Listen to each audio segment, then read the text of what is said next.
ನಮಸ್ಕಾರ. ಫೋಕಸ್ 18ಗೆ ಸ್ವಾಗತ. ನಾನು ಸೌಮ್ಯ ಮಳಲಿ. ಕೊರೋನಾ ಕಂಟ್ರೋಲ್ಗೆ ಬೆಂಗಳೂರು ಮಾಡೆಲ್ ಹೇಗಿದೆ? 24% ಪಾಸಿಟಿವಿಟಿ ದರ 12% ಇಳಿಕೆ. ಲಾಕ್ಡೌನ್ ಪ್ಲಾನ್ ಸಕ್ಸಸ್ ಆಯ್ತಾ? ಸೋಂಕಿಗಿಂತ ಈಗ ಚೇತರಿಕೆ ಹೆಚ್ಚು. ಜೂನ್ 15ರ ನಂತರ ಲೈಫ್ ನಾರ್ಮಲ್ ಆಗತ್ತಾ? ಇದುವೇ ಹೊತ್ತಿನ ಸ್ಪೆಷಲ್ ಕರ್ನಾಟಕ ಮಾಡೆಲ್.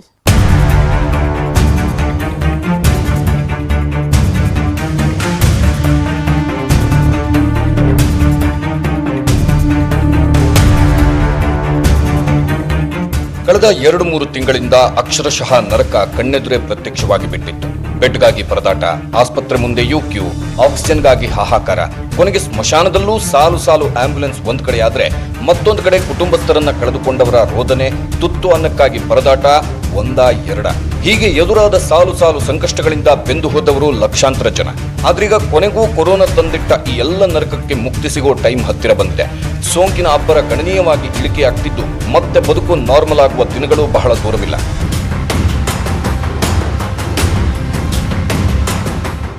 ಹೌದು, ಇಡೀ ದೇಶದಲ್ಲೇ ಕೊರೋನಾ ಸೋಂಕು ಕಡಿಮೆ ಆಗ್ತಿದೆ. ಕರ್ನಾಟಕದಲ್ಲೂ ಕೊರೋನಾ ಅಬ್ಬರ ಭಾರಿ ಇಳಿಕೆ ಆಗ್ತಿದೆ. ಪಾಸಿಟಿವಿಟಿ ದರವೂ ಕಡಿಮೆ ಆಗ್ತಿರೋದು ಕೊರೋನಾ 2ನೇ ಅಲೆ ತಗ್ಗುತ್ತಿದೆ ಅನ್ನೋದಕ್ಕೆ ಸಾಕ್ಷಿ. ಹಾಗಾದ್ರೆ ದೇಶದಲ್ಲಿ ಈಗ ಹೇಗಿದೆ ಕೊರೋನಾ ಪರಿಸ್ಥಿತಿ? ಕರ್ನಾಟಕದಲ್ಲಿ ಹೇಗಿದೆ ಕೊರೋನಾ ಇಳಿಕೆಯ ಹಾದಿ? ಕರ್ನಾಟಕ ಕೊರೋನಾ 2ನೇ ಅಲೆ ನಿಯಂತ್ರಣಕ್ಕೆ ಕಾರಣವಾದ ಆ 10 ಅಂಶಗಳು ಏನು? ಈಗ ಸೋಂಕು ಕಡಿಮೆ ಆಗಿದೆ ಅಂತ ಮತ್ತೆ ಮೈಮರೆತರೆ ಕಾದಿರೋದು ಅದೆಂಥ ಶಾಕ್? ತಜ್ಞರು ಕೊಟ್ಟ ಆ ಎಚ್ಚರಿಕೆ ಏನು? ಈ ಎಲ್ಲದರ ಕುರಿತಾಗಿ ಸಂಪೂರ್ಣ ಮಾಹಿತಿಯನ್ನ ನಿಮ್ಮ ಮುಂದೆ ಇಡ್ತಾ ಇದ್ದೀವಿ ನೋಡಿ.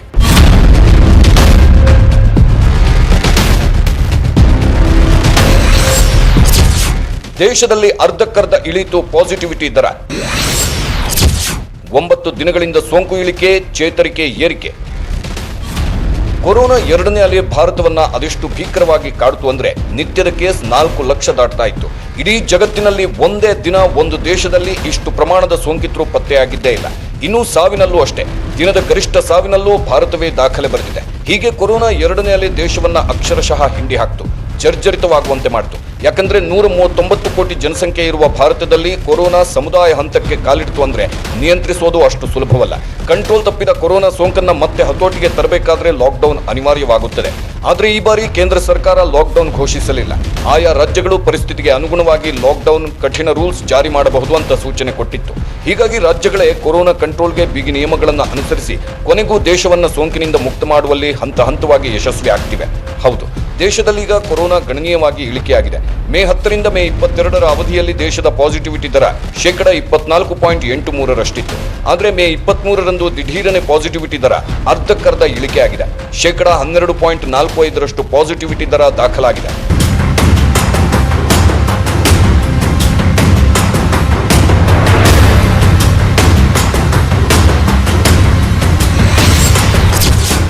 ಸೋಂಕು ಇಳಿಕೆ, ಸಾವಿನ ಸವಾರಿ ಮುಂದುವರಿಕೆ.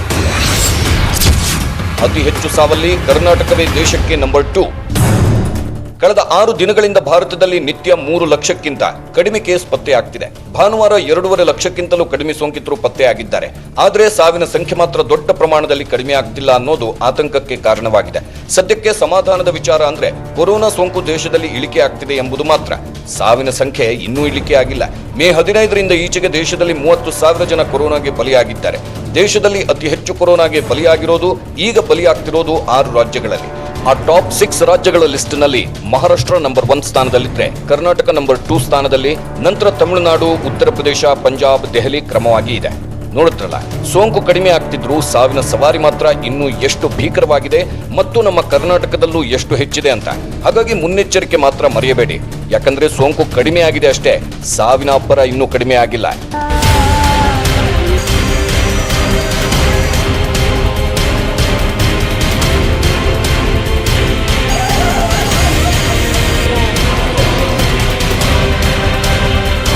ಸದ್ಯ ಭಾರತದ 8 ರಾಜ್ಯಗಳಲ್ಲಿ 1 ಲಕ್ಷಕ್ಕಿಂತಲೂ ಹೆಚ್ಚು ಸಕ್ರಿಯ ಪ್ರಕರಣಗಳಿವೆ. 18 ರಾಜ್ಯಗಳಲ್ಲಿ 15% ಹೆಚ್ಚು ಪಾಸಿಟಿವಿಟಿ ದರವಿದೆ. ದೇಶದ 382 ಜಿಲ್ಲೆಗಳಲ್ಲಿನ ಪಾಸಿಟಿವಿಟಿ ದರ 10% ಹೆಚ್ಚಿರುವ ಕಾರಣ ಈಗಲೇ ಸಮಾಧಾನ ಪಟ್ಟುಕೊಳ್ಳುವಂತಿಲ್ಲ. ಎಚ್ಚರ ತಪ್ಪುವಂತೆಯೂ ಇಲ್ಲ. ಎರಡನೇ ಅಲೆ ಇನ್ನೂ ಸಂಪೂರ್ಣವಾಗಿ ದೇಶದಿಂದ ಮರೆಯಾಗಿಲ್ಲ. ನಿತ್ಯದ ಸೋಂಕು ದೇಶದಲ್ಲಿ 20 ರಿಂದ 30 ಸಾವಿರದ ಒಳಗೆ ಪತ್ತೆಯಾಗಲು ಆರಂಭವಾದಾಗ ಮಾತ್ರ ಕೊರೋನಾದಿಂದ ದೇಶ ಪಾರಾಗಿದೆ ಅಂತ ಸ್ವಲ್ಪ ಸಮಾಧಾನ ಪಟ್ಟುಕೊಳ್ಳಬಹುದು. ಹಾಗಾಗಿ ಸರ್ಕಾರ ಎಲ್ಲ ರಾಜ್ಯಗಳಿಗೆ ಒಂದಷ್ಟು ಸಲಹೆ ನೀಡಿದೆ. ಸೋಂಕಿನ ಸರಪಳಿ ಕಟ್ ಮಾಡಲು ಇನ್ನೂ ಪ್ರಯತ್ನಿಸಿ, ಕೊರೋನಾ ಮಾರ್ಗಸೂಚಿ ತಪ್ಪದೆ ಪಾಲಿಸಿ ಅಂತ ಸೂಚನೆ ಕೊಟ್ಟಿದೆ. ಕೊರೋನಾ ವ್ಯಾಕ್ಸಿನ್ ಹಾಕಿಸಿಕೊಳ್ಳುವಂತೆ ಜನರಿಗೆ ಮನವಿ ಮಾಡಿದೆ. ಬಹುಶಃ ಇಡೀ ದೇಶದಲ್ಲಿ ಕೊರೋನಾ ಎರಡನೇ ಅಲೆ ಜೂನ್ ಎಂಡ್ಗೆ ಅಂತ್ಯವಾಗಬಹುದು ಅಂತ ಹೇಳಲಾಗ್ತಿದೆ. ಆದರೆ ಕರ್ನಾಟಕಕ್ಕೆ, ಕನ್ನಡಿಗರಿಗೆ ಜೂನ್ 15ಕ್ಕೆ ಗುಡ್ ನ್ಯೂಸ್ ಸಿಗುವ ಸಾಧ್ಯತೆ ಹೆಚ್ಚಾಗಿದೆ.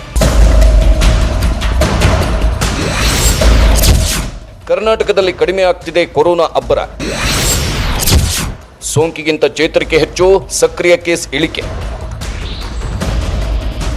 ಕರ್ನಾಟಕದಲ್ಲಿ ಕೊರೋನಾ ಅಬ್ಬರ ಕಡಿಮೆ ಆಗ್ತಿದೆ. ಸೋಂಕಿಗಿಂತ ಚೇತರಿಕೆ ಪ್ರಮಾಣ ಹೆಚ್ಚಾಗಿರೋದು ಖುಷಿಯ ವಿಚಾರ. ಶನಿವಾರ ರಾಜ್ಯದಲ್ಲಿ 31,183 ಸೋಂಕಿತರು ಪತ್ತೆಯಾಗಿದ್ರೆ 61,776 ಮಂದಿ ಡಿಸ್ಚಾರ್ಜ್ ಆಗಿದ್ದಾರೆ. ಆ ಮೂಲಕ ಸತತ 5ನೇ ದಿನವೂ ಕರ್ನಾಟಕದಲ್ಲಿ 50,000ಕ್ಕೂ ಹೆಚ್ಚು ಮಂದಿ ಡಿಸ್ಚಾರ್ಜ್ ಆಗಿದ್ದಾರೆ. ಅಂದ್ರೆ ದಿನದ ಸೋಂಕಿನ ಡಬಲ್ ಮಂದಿ ಚೇತರಿಸಿಕೊಂಡಿದ್ದಾರೆ. ಇನ್ನು ರಾಜ್ಯದ ಸಕ್ರಿಯ ಕೇಸ್ಗಳ ಸಂಖ್ಯೆಯೂ 5 ಲಕ್ಷಕ್ಕೆ ಇಳಿದಿದೆ. ಇನ್ನು ಕಳೆದ 3 ದಿನಗಳಿಂದ ಪರೀಕ್ಷೆ ಪ್ರಮಾಣವನ್ನು ಮತ್ತೆ ಹೆಚ್ಚಿಸಲಾಗಿದೆ. ಆದರೂ ಸೋಂಕು ಕಡಿಮೆ ಪತ್ತೆ ಆಗ್ತಿರೋದು ಒಂದು ಮಟ್ಟಿಗೆ ನೆಮ್ಮದಿಯನ್ನ ಕೊಡೋ ವಿಚಾರ. ಸದ್ಯಕ್ಕೆ ರಾಜ್ಯದ ನಗರ ಪ್ರದೇಶಗಳಲ್ಲಿ ಸೋಂಕು ತೀವ್ರ ಇಳಿಮುಖವಾಗಿದ್ರೆ ಹಳ್ಳಿಗಳಲ್ಲಿ ಸೋಂಕು ಸ್ವಲ್ಪ ಮಟ್ಟಿಗೆ ತೀವ್ರವಾಗಿದೆ. ಹಾಗಾಗಿ ಹಳ್ಳಿ ಸೋಂಕಿಗೆ ಕಡಿವಾಣ ಹಾಕಲು ಇನ್ನಷ್ಟು ಕಠಿಣ ಕ್ರಮಗಳ ಅಗತ್ಯವಿದೆ. ರಾಜ್ಯದಲ್ಲಿ ಸೋಂಕು ಹೆಚ್ಚಿರುವ 10ಕ್ಕೂ ಹೆಚ್ಚು ಜಿಲ್ಲೆಗಳಲ್ಲಿ ಈಗಾಗಲೇ ಕಠಿಣ ಲಾಕ್ಡೌನ್ ನಿಯಮಗಳನ್ನು ಜಾರಿಗೊಳಿಸಲಾಗಿದೆ. ಕೆಲ ಜಿಲ್ಲೆಗಳಲ್ಲಿ ವಾರದಲ್ಲಿ 2-3 ದಿನ, ಇನ್ನು ಕೆಲ ಕಡೆ ವಾರದಲ್ಲಿ 1 ದಿನ ಮಾತ್ರ ದಿನಸಿ ಖರೀದಿಗೆ ಅವಕಾಶ ನೀಡಲಾಗ್ತಿದೆ. ಈ ಕಟ್ಟುನಿಟ್ಟಿನ ಕ್ರಮದಿಂದ ಹಳ್ಳಿಗಳಲ್ಲೂ ಸೋಂಕು ಕಡಿಮೆಯಾಗುವ ಸಾಧ್ಯತೆ ಇದೆ.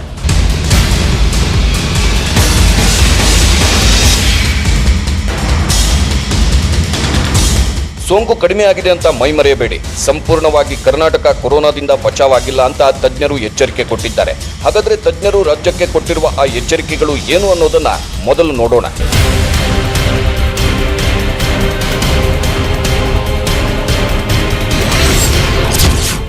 ಸೋಂಕು ಕಡಿಮೆ ಆಗಿದೆ, ಆದರೆ ಇಷ್ಟಲ್ಲ, ಇನ್ನೂ ಕಡಿಮೆ ಆಗಬೇಕು. ಹಾಗಾಗಿ ಜನ ತಪ್ಪದೆ ಮಾರ್ಗಸೂಚಿ ಪಾಲಿಸಬೇಕು.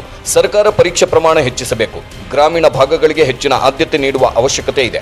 ಹಳ್ಳಿಗಳಲ್ಲಿ ರ್ಯಾಪಿಡ್ ಪರೀಕ್ಷೆ ಹೆಚ್ಚಿಸಬೇಕು. ಕನಿಷ್ಠ 10 ಮಂದಿ ಸಂಪರ್ಕಿತರನ್ನ ಟೆಸ್ಟ್ಗೆ ಒಳಪಡಿಸಬೇಕು. ಗ್ರಾಮೀಣ ಪ್ರದೇಶದಲ್ಲಿ ಹೋಮ್ ಐಸೋಲೇಷನ್ಗೆ ಅವಕಾಶವನ್ನೇ ಕೊಡಬಾರದು. ಜಿಲ್ಲೆಗಳಲ್ಲಿ ಪ್ರಯೋಗಾಲಯದ ಕೊರತೆ ನೀಗಿಸಬೇಕು. ಹಳ್ಳಿಗಳಲ್ಲಿ ಆರೋಗ್ಯ ಮೂಲ ಸೌಲಭ್ಯ ಕಲ್ಪಿಸಬೇಕು ಅಂತ ತಜ್ಞರು ಸರ್ಕಾರಕ್ಕೆ ಸಲಹೆ ನೀಡಿದ್ದಾರೆ.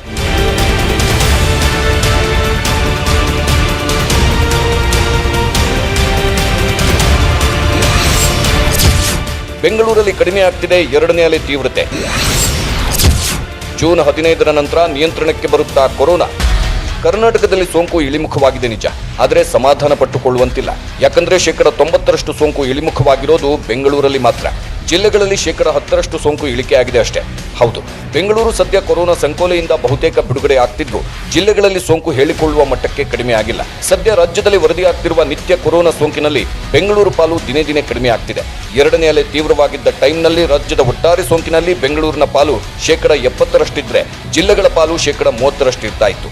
ಮೇ ಮೊದಲ ವಾರಕ್ಕೆ ಬೆಂಗಳೂರಿನಲ್ಲಿ 50% ಸೋಂಕು, ಜಿಲ್ಲೆಗಳಲ್ಲಿ 50% ಸೋಂಕು ಪತ್ತೆ ಆಗ್ತಿತ್ತು. ಆದರೆ ಈಗ ಮೇ 3ನೇ ವಾರದಲ್ಲಿ ಬೆಂಗಳೂರಿನ ಪಾಲು 30%ಇದ್ರೆ ಜಿಲ್ಲೆಗಳ ಪಾಲು 70%ಕ್ಕೆ ಏರಿದೆ. ಹೀಗೆ ಬೆಂಗಳೂರಿನಲ್ಲಿ ಕಡಿಮೆಯಾಗಿ ಹಳ್ಳಿಗಳಲ್ಲಿ ಸೋಂಕು ಹೆಚ್ಚಾಗೋದಕ್ಕೆ ಕಾರಣ ಲಾಕ್ಡೌನ್. ಹೌದು, ಲಾಕ್ಡೌನ್ ಕಾರಣಕ್ಕೆ ಏಪ್ರಿಲ್ 27, 28, ಮೇ 9ರಂದು ಲಕ್ಷಾಂತರ ಜನ ಮರುವಲಸೆ ಹೋದರು. ಹೀಗೆ ವಲಸೆ ಹೊರಟವರಿಗೆ ಬೆಂಗಳೂರಿನಲ್ಲೂ ಕೊರೋನಾ ಟೆಸ್ಟ್ ಮಾಡುವ ಕ್ರಮ ಕೈಗೊಳ್ಳಲಿಲ್ಲ. ಜಿಲ್ಲೆಗಳಿಗೆ ಬಂದಿಳಿದವರನ್ನು ಟೆಸ್ಟ್ಗೆ ಒಳಪಡಿಸುವ ಅಥವಾ ಗುರುತಿಸಿ ಕಡ್ಡಾಯವಾಗಿ ಕ್ವಾರಂಟೈನ್ನಲ್ಲಿ ಇರಿಸುವ ಕ್ರಮ ಕೈಗೊಳ್ಳಲಿಲ್ಲ. ಈ ನಿರ್ಲಕ್ಷ್ಯದ ಪರಿಣಾಮ ಈಗ ಜಿಲ್ಲೆಗಳಲ್ಲಿ ಸೋಂಕಿನ ಅಬ್ಬರ ಮುಂದುವರೆದಿದೆ. ಕರ್ನಾಟಕದ 7 ಜಿಲ್ಲೆಗಳಲ್ಲಿ ನಿತ್ಯ 1000ಕ್ಕೂ ಹೆಚ್ಚು ಸೋಂಕು ಪತ್ತೆ ಆಗ್ತಿದೆ. ಬೆಂಗಳೂರು, ಮೈಸೂರು, ಬಳ್ಳಾರಿ, ಹಾಸನ, ತುಮಕೂರು, ಉತ್ತರ ಕನ್ನಡ, ಬೆಳಗಾವಿಯಲ್ಲಿ ಅತಿ ಹೆಚ್ಚು ಸೋಂಕು ಪತ್ತೆ ಆಗ್ತಿದೆ.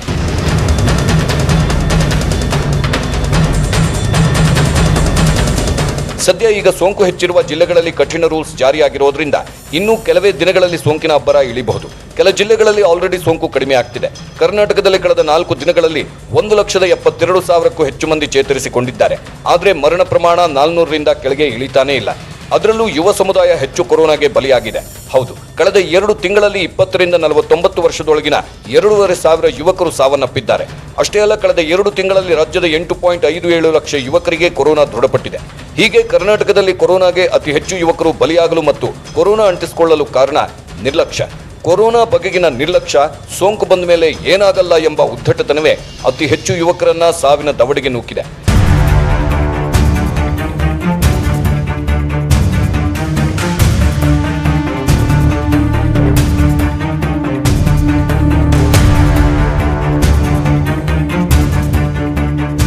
ಹೀಗೆ ರಾಜ್ಯವನ್ನ ಕಂಗೆಡಿಸಿ ಸಾಕಷ್ಟು ಸಂಕಷ್ಟವನ್ನ ತಂದಿಟ್ಟ ಕೊರೋನಾ ಸೋಂಕು ಸದ್ಯ ಸ್ವಲ್ಪ ಇಳಿಕೆ ಆಗ್ತಿದೆ ಎಂಬುದೊಂದೇ ಸಮಾಧಾನ. ಮೇ 24ರಂದು ಮುಕ್ತಾಯವಾಗಿದ್ದ ಕಠಿಣ ಕರ್ಫ್ಯೂವನ್ನ ರಾಜ್ಯದಲ್ಲಿ ಜೂನ್ 7ರವರೆಗೆ ವಿಸ್ತರಿಸಲಾಗಿದೆ. ಇನ್ನು ಕೆಲ ಜಿಲ್ಲೆಗಳಲ್ಲಿ ನಾವಾಗಲೇ ಹೇಳಿದಂಗೆ ಕಠಿಣ ನಿರ್ಬಂಧ ಜಾರಿಯಲ್ಲಿದೆ. ಇದೆಲ್ಲದರ ಫಲವಾಗಿ ಸೋಂಕು ಕಡಿಮೆ ಆಗ್ತಿದ್ದು ಜೂನ್ 15ರ ವೇಳೆಗೆ 2ನೇ ಅಲೆ ರಾಜ್ಯದಲ್ಲಿ ಸಂಪೂರ್ಣ ನಿಯಂತ್ರಣಕ್ಕೆ ಬರಬಹುದು ಅಂತ ಹೇಳಲಾಗ್ತಿದೆ. ಹಾಗಾದ್ರೆ ರಾಜ್ಯದಲ್ಲಿ ಕೊರೋನಾ ಕಡಿಮೆಯಾಗಲು ಪ್ರಮುಖ ಕಾರಣ ಏನು? ಸದ್ಯಕ್ಕೆ ಥಟ್ಟನೆ ಸಿಗೋ ಉತ್ತರ ಕಠಿಣ ಕರ್ಫ್ಯೂ. ಹೌದು, ರಾಜ್ಯದಲ್ಲಿ ಯಾವಾಗಿನಿಂದ ಲಾಕ್ಡೌನ್ ಜಾರಿ ಆಯ್ತೋ, ರೂಲ್ಸ್ ಟಫ್ ಆಯ್ತೋ, ಆಗಿನಿಂದ ಸೋಂಕಿನ ನಿಯಂತ್ರಣ ಸಾಧ್ಯವಾಗಿದೆ. ಸರ್ಕಾರ ಕೈಗೊಂಡ 10 ಕ್ರಮಗಳಿಂದ ಸೋಂಕು ನಿಯಂತ್ರಣವಾಗಿದ್ದು ಮಾತ್ರವಲ್ಲ, ಸೋಂಕಿತರ ಸಮಸ್ಯೆಗೂ ಮುಕ್ತಿ ಸಿಕ್ಕಿದೆ.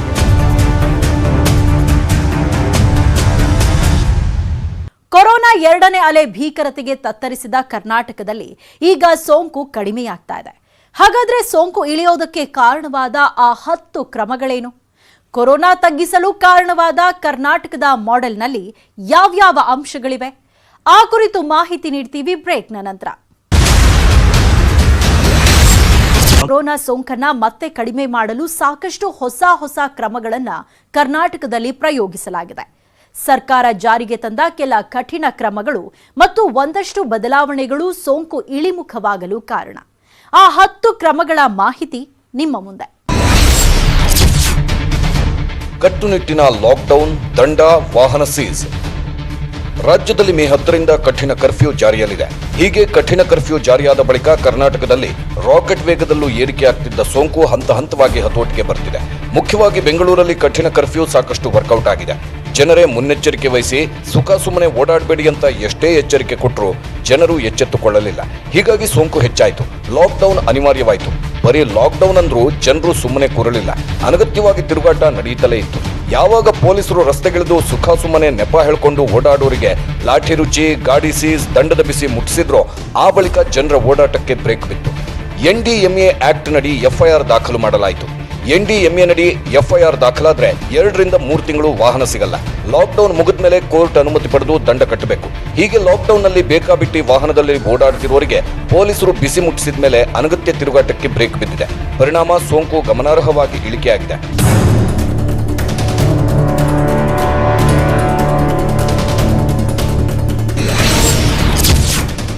ಮಾಸ್ಕ್, ಸಾಮಾಜಿಕ ಅಂತರ ಪಾಲಿಸದವರಿಗೂ ದಂಡದ ಬಿಸಿ. ಸಾರ್ವಜನಿಕ ಸ್ಥಳದಲ್ಲಿ ಮಾಸ್ಕ್ ಧರಿಸದೆ ಸಾಮಾಜಿಕ ಅಂತರ ಕಾಯ್ದುಕೊಳ್ಳದವರಿಗೂ ದಂಡ ವಿಧಿಸಲಾಗುತ್ತಿದೆ. ಹೀಗಾಗಿ ಜನರು ಕೊರೋನಾಗೆ ಭಯ ಇಲ್ಲದಿದ್ದರೂ ದಂಡದ ಭಯಕ್ಕೆ ಅನಿವಾರ್ಯವಾಗಿ ಕೊರೋನಾ ಮಾರ್ಗಸೂಚಿ ಪಾಲಿಸಲೇಬೇಕಾಗಿದೆ.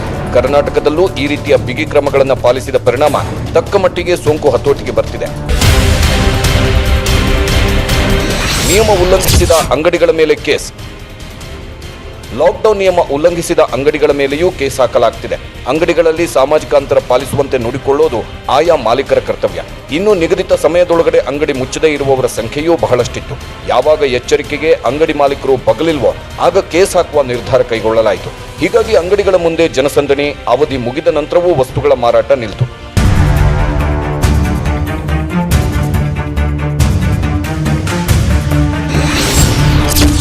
ಕೋವಿಡ್ ಕೇರ್ ಸೆಂಟರ್ಗಳ ಸಂಖ್ಯೆ ಹೆಚ್ಚಳ. ಕಟ್ಟುನಿಟ್ಟಿನ ಲಾಕ್ಡೌನ್, ದಂಡದಿಂದ ಸೋಂಕು ನಿಯಂತ್ರಣಕ್ಕೆ ಬರಬಹುದು. ಆದರೆ ಈ ಕ್ರಮ ಜಾರಿಗೊಳ್ಳುವ ಮೊದಲೇ ಭೀಕರವಾಗಿ ಹರಡಿದ ಸೋಂಕಿನ ನಿಯಂತ್ರಣವು ಅಷ್ಟೇ ಪ್ರಮುಖವಾಗಿತ್ತು. ಮುಖ್ಯವಾಗಿ ಬೆಂಗಳೂರಲ್ಲಿ ಬೆಡ್ಗಾಗಿ ಹಾಹಾಕಾರ, ಆಕ್ಸಿಜನ್ ಬೆಡ್ ಕೊರತೆ ನೀಗಿಸಲು ಸರ್ಕಾರ ಸಮರೋಪಾದಿಯಲ್ಲಿ ಕಾರ್ಯಪ್ರವೃತ್ತವಾಯಿತು. ಕೋವಿಡ್ ಕೇರ್ ಸೆಂಟರ್ಗಳ ಸಂಖ್ಯೆ ಏರಿಕೆ ಮಾಡಲಾಯಿತು. ಕೇರ್ ಸೆಂಟರ್ಗಳಲ್ಲೂ ಆಕ್ಸಿಜನ್ ಬೆಡ್ ವ್ಯವಸ್ಥೆ ಮಾಡಲಾಯಿತು.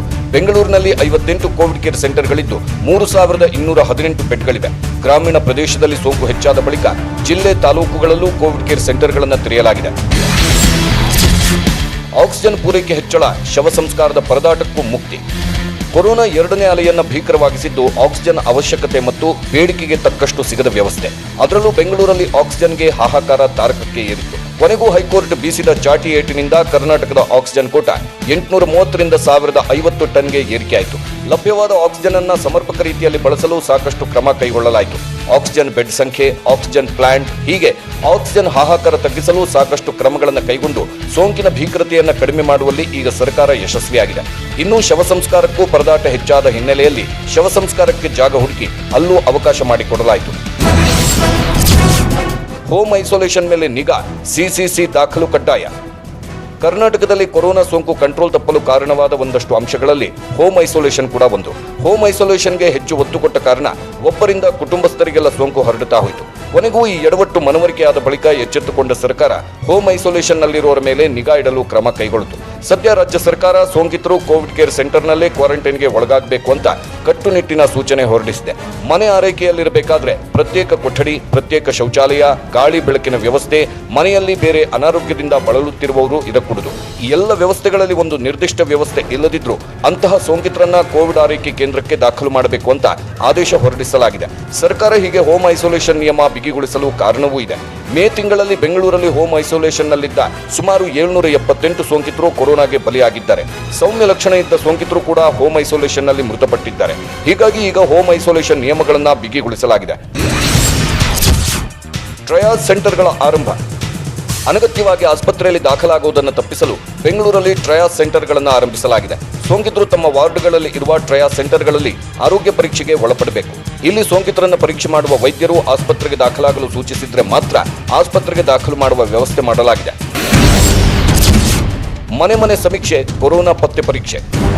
ಬೆಂಗಳೂರಲ್ಲಿ ಕೊರೋನಾ ತಡೆಗೆ ಮನೆ ಟೆಸ್ಟ್ಗೆ ಮುಂದಾಗಿದೆ ಬಿಬಿಎಂಪಿ. ಪ್ರತಿ ವಾರ್ಡ್ಗಳಲ್ಲೂ ಮನೆಯಲ್ಲಿ ಕೊರೋನಾ ಟೆಸ್ಟ್ ಮಾಡುವುದು, ಪಾಸಿಟಿವ್ ಬಂದವರನ್ನು ನೇರವಾಗಿ ಕೋವಿಡ್ ಕೇರ್ ಸೆಂಟರ್ಗೆ ದಾಖಲು ಮಾಡುವ ಕ್ರಮ ಕೈಗೊಂಡಿದೆ ಬಿಬಿಎಂಪಿ. ಸೋಂಕು ಪರೀಕ್ಷೆಗಳನ್ನು ಹೆಚ್ಚು ಮಾಡಲಾಗಿದೆ.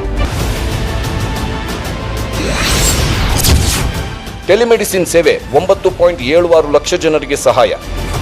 ರಾಜ್ಯದಲ್ಲಿ ಟೆಲಿಮೆಡಿಸಿನ್ ಸೇವೆಯೂ ವರ್ಕೌಟ್ ಆಗಿದೆ. ಕಳೆದ ವರ್ಷ ಏಪ್ರಿಲ್ 13ರಂದು ಕೇಂದ್ರ ಆರೋಗ್ಯ ಇಲಾಖೆ ಇ ಸಂಜೀವಿನಿ OPD ಮತ್ತು ಆಪ್ ಆರಂಭಿಸಿತ್ತು. ಸಣ್ಣ ಪುಟ್ಟ ಆರೋಗ್ಯ ಸಮಸ್ಯೆ ಇರುವವರು ಇ ಸಂಜೀವಿನಿ ಮೂಲಕ ವೈದ್ಯರನ್ನು ಸಂಪರ್ಕಿಸಿದ್ರೆ ಸೂಕ್ತ ಸಲಹೆ ಸೂಚನೆ ಸಿಗುವ ವ್ಯವಸ್ಥೆ ಇದಾಗಿದೆ. ರಾಜ್ಯದಲ್ಲಿ 9,76,000 ಮಂದಿ ಇ ಸಂಜೀವಿನಿಯ ಲಾಭ ಪಡೆದಿದ್ದಾರೆ. ಈ ಟೆಲಿಮೆಡಿಸಿನ್ ನಿಂದ ಮನೆಯಲ್ಲೇ ಇದ್ದ ಸೋಂಕಿತರು ವೈದ್ಯರನ್ನು ಸಂಪರ್ಕಿಸಿ ಸಲಹೆ ಸೂಚನೆ ಪಡೆಯುವುದು ಸಾಧ್ಯವಾಗಿದೆ. ಇನ್ನು ಬೆಂಗಳೂರಿನಲ್ಲಿ ಓದಿ ಸದ್ಯ ಹೊರದೇಶದಲ್ಲಿ ಕರ್ತವ್ಯ ನಿರ್ವಹಿಸುತ್ತಿರುವ ಸುಮಾರು 50 ವೈದ್ಯರು ರಾಜ್ಯದ ಸೋಂಕಿತರಿಗೆ ಮಾರ್ಗದರ್ಶನ ನೀಡಿದ್ದಾರೆ. ರಾಜ್ಯದಲ್ಲಿ ಕೊರೋನಾ ಪರಿಸ್ಥಿತಿ ನಿಭಾಯಿಸುವಲ್ಲಿ ಸಿಎಂ ಕೈಗೊಂಡ ಒಂದು ನಿರ್ಧಾರ ಸಾಕಷ್ಟು ಬದಲಾವಣೆಗೆ ಕಾರಣವಾಯಿತು. ಹಾಗಾದ್ರೆ ಯಾವುದು ಆ ನಿರ್ಧಾರ? ಹೇಳ್ತೀವಿ ಬ್ರೇಕ್ನ ನಂತರ.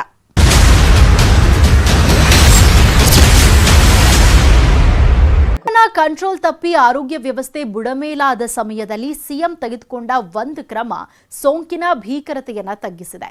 ಸಿಎಂ ತೆಗೆದುಕೊಂಡ ಆ ನಿರ್ಧಾರದ ಮಾಹಿತಿ ನಿಮ್ಮ ಮುಂದೆ. ಒಂದ್ ಕಡೆ ಬೆಡ್ ಸಿಗ್ತಿಲ್ಲ, ಮತ್ತೊಂದು ಕಡೆ ಕೊರೋನಾ ಚಿಕಿತ್ಸೆಗೆ ಅಗತ್ಯವಾದ ಮೆಡಿಸಿನ್ಸ್ ಕೊರತೆ, ಆಕ್ಸಿಜನ್ ಹಾಹಾಕಾರ, ಶವಾಗಾರದ ಮುಂದೆ ಕ್ಯೂ, ಮಗದೊಂದು ಕಡೆ ಬೆಡ್ ಹಂಚಿಕೆ ದಂಧೆ, ಒಂದಲ್ಲ ಎರಡಲ್ಲ 10 ಹಲವು ಸಮಸ್ಯೆಗಳಿಂದ ಹೈರಾಣಾಗಿತ್ತು ಕರ್ನಾಟಕ. ಆಗ ಸಿಎಂ BSY ಈ ಎಲ್ಲ ಸಮಸ್ಯೆಗೆ ಮುಕ್ತಿ ಕೊಡಲು ಒಂದು ಪ್ರಮುಖ ನಿರ್ಧಾರ ಕೈಗೊಂಡ್ರು. ಆ ನಿರ್ಧಾರವೇ ಜವಾಬ್ದಾರಿ ಹಂಚಿಕೆ. ಕರ್ನಾಟಕ ಕೊರೋನಾ ಮಾಡೆಲ್ ಹಂತ ಹಂತವಾಗಿ ಸಕ್ಸಸ್ ಆಗ್ತಿರುವುದಕ್ಕೆ ಒಂದು ಪ್ರಮುಖ ಕಾರಣ ಲಾಕ್ಡೌನ್ ಆದ್ರೆ ಮಗದೊಂದು ಪ್ರಮುಖ ಕಾರಣ ಈ ಜವಾಬ್ದಾರಿ ಹಂಚಿಕೆ ಸೂತ್ರ. ಆಸ್ಪತ್ರೆ ಬೆಡ್ ನಿರ್ವಹಣೆ ಮಾಡುವ ಜವಾಬ್ದಾರಿ ಆರ್ ಅಶೋಕ್ ಮತ್ತು ಬಸವರಾಜ ಬೊಮ್ಮಾಯಿ ಹೆಗಲಿಗೆ, ಆಕ್ಸಿಜನ್ ಪೂರೈಕೆ ವ್ಯವಸ್ಥೆ ಹೊಣೆ ಜಗದೀಶ್ ಶೆಟ್ಟರ್ಗೆ, ರೆಮ್ಡೆಸಿವಿರ್ ಸೇರಿದಂತೆ ಕೊರೋನಾ ಔಷಧಿ ಪೂರೈಕೆ ಹೊಣೆಗಾರಿಕೆ ಡಾಕ್ಟರ್ ಅಶ್ವಥ್ ನಾರಾಯಣ್ಗೆ ವಹಿಸಿದ್ರು ಸಿಎಂ. ಇನ್ನು ಕೋವಿಡ್ ಕಾಲ್ ಸೆಂಟರ್ ಮತ್ತು ವಾರ್ ರೂಮ್ ಜವಾಬ್ದಾರಿಯನ್ನ ಅರವಿಂದ್ ಲಿಂಬಾವಳಿಗೆ ನೀಡಲಾಯಿತು. ಹೀಗೆ ಕೊರೋನಾ ನಿರ್ವಹಣೆ ಕಾರ್ಯವನ್ನ ಪಂಚ ಸಚಿವರಿಗೆ ಹಂಚಿಕೆ ಮಾಡಿದ ಬಳಿಕ ಸಾಕಷ್ಟು ಸಮಸ್ಯೆಗಳಿಗೆ ಮುಕ್ತಿ ಸಿಕ್ಕಿದೆ.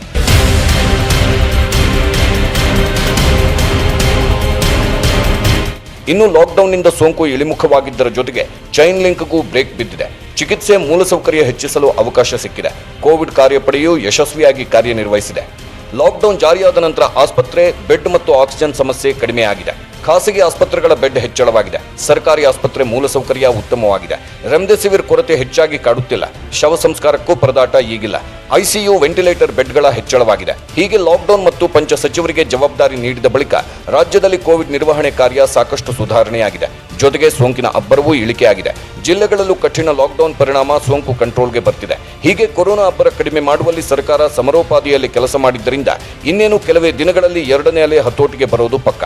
ಆದರೆ ಮತ್ತೆ ಮೈಮರೆತರೆ, ಮತ್ತೆ ಜನರು ಮುನ್ನೆಚ್ಚರಿಕೆ ವಹಿಸದೇ ಇದ್ರೆ 3ನೇ ಅಲೆ ಕಂಟಕ ತಪ್ಪಿದ್ದಲ್ಲ.